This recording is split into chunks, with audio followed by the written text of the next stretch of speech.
It's going to be positive, but I want to talk to you about something that many people consider negative. I want to talk to you today about disappointment, because I think that we all have to grapple with disappointment from time to time.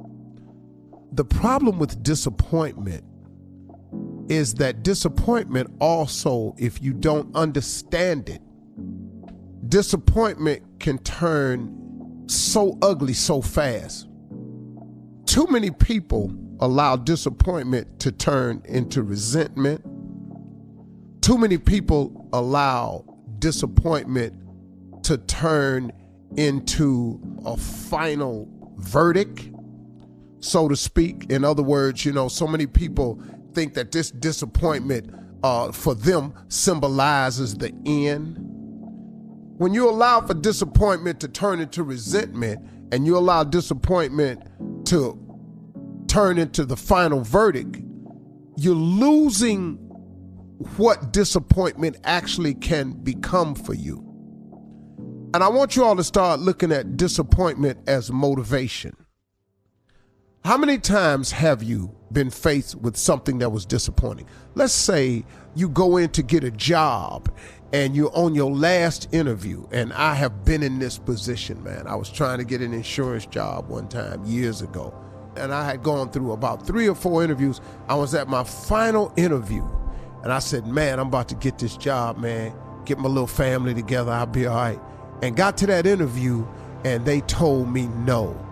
And the reason they gave me for not hiring me was I had moved too many times over the past 7 years, and that represented to their company a sign of unstableness.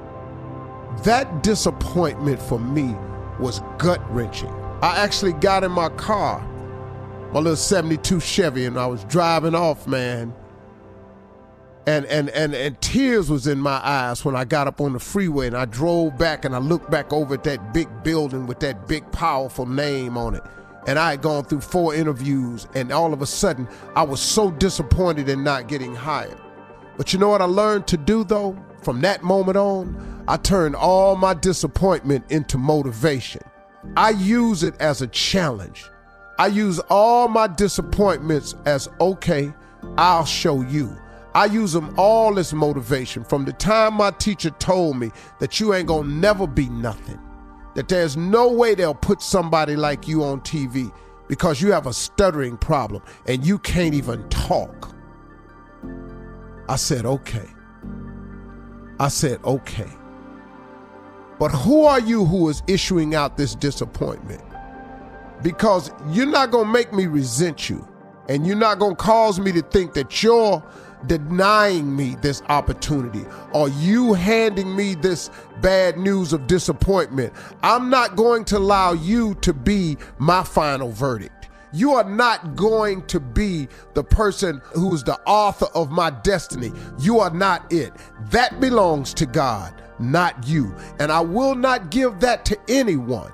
So when you're facing disappointment, do not hand that disappointment over to the person who gave it to you in the form of empowerment. Do not allow them to control your destiny with this one piece of disappointment that causes you to go into such resentment that you become bitter. You don't have to do that. And you also don't have to let them become the final verdict.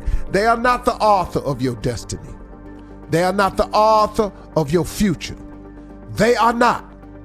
That belongs to God and only God.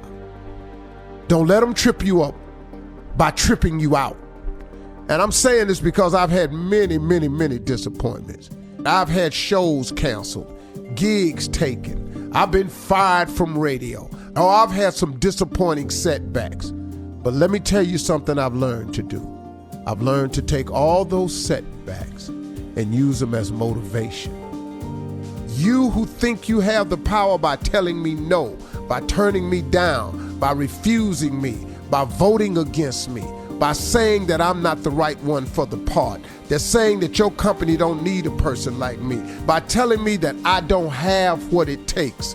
No. It's just because you don't know. Because you don't know what God really has for me.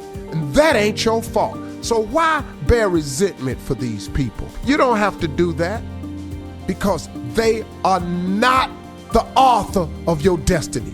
And don't you dare give them that. You take that disappointment and you use it as the motivation. I feel sorry for people who tell me no, because you know what I know? I know they just don't know what God has for me. And I end up somehow, through God's grace and mercy, showing them all.